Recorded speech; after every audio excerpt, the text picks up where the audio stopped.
View types are available by default in Revit and don't necessarily have to be customized, but additional customization can be added to help with some view workflows. Let's take a look at some examples. Right now, a floor plan view is the active view, and if you look in the type selector, you can see that the type is simply floor plan. When you click Edit Type, you can open the Type Properties dialog for the floor plan view type. To create a new view type for floor plan views, click Duplicate, and then you can enter a name. I will name this one Floor Plan-Architecture. And then I'll click OK to close the dialog, and now we have a new floor plan type. For the type properties, there's really just a few. You can specify the callout tag, the reference label, and then you can choose a view template that's applied to new views.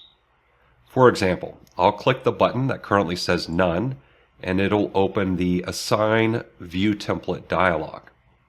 I'll select Architectural Plan and then click OK.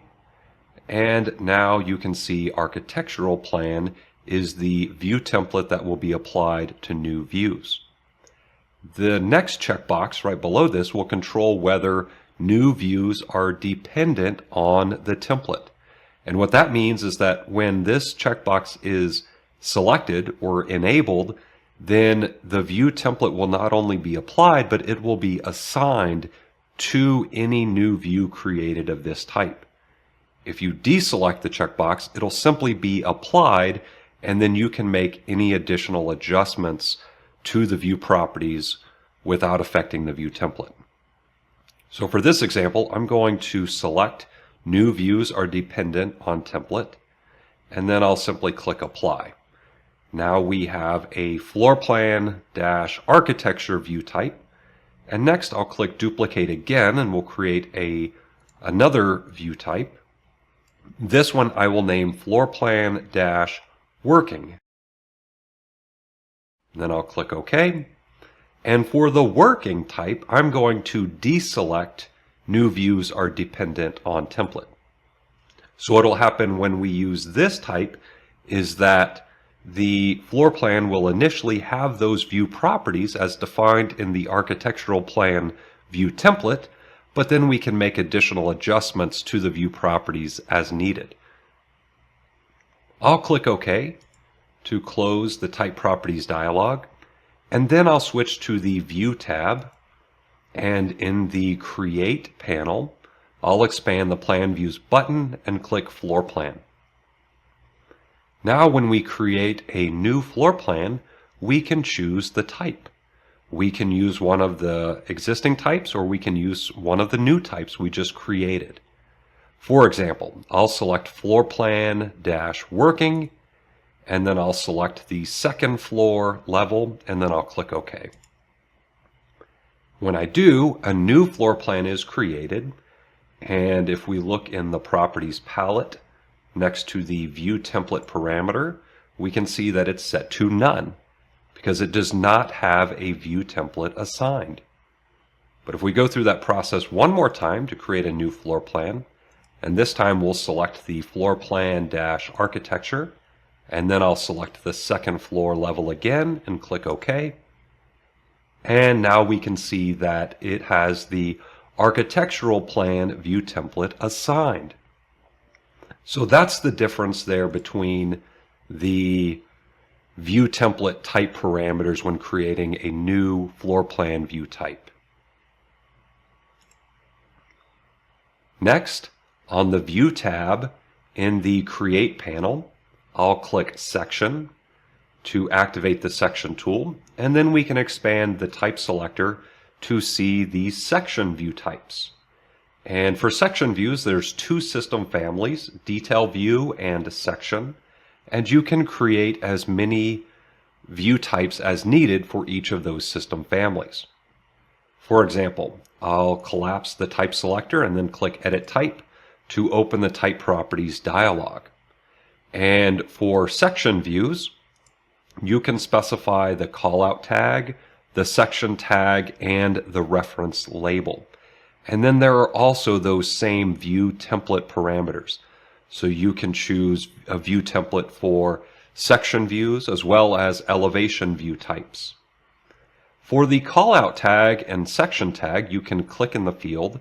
For example, I'll click in the section tag field and then click the More button, and this opens the Type Properties dialog for section tags. So be aware that you're actually adjusting a type.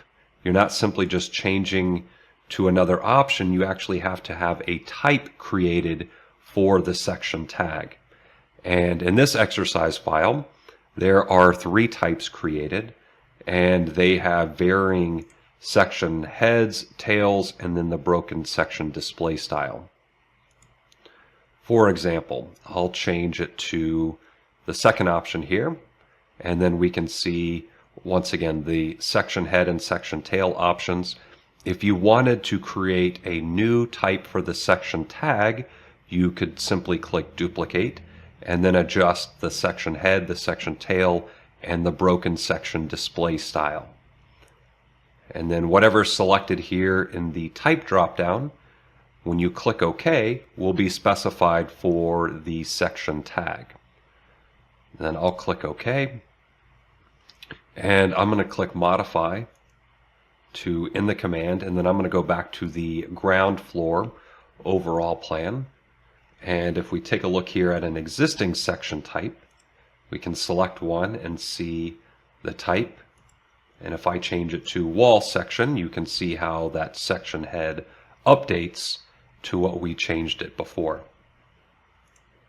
I'll change it back to building section.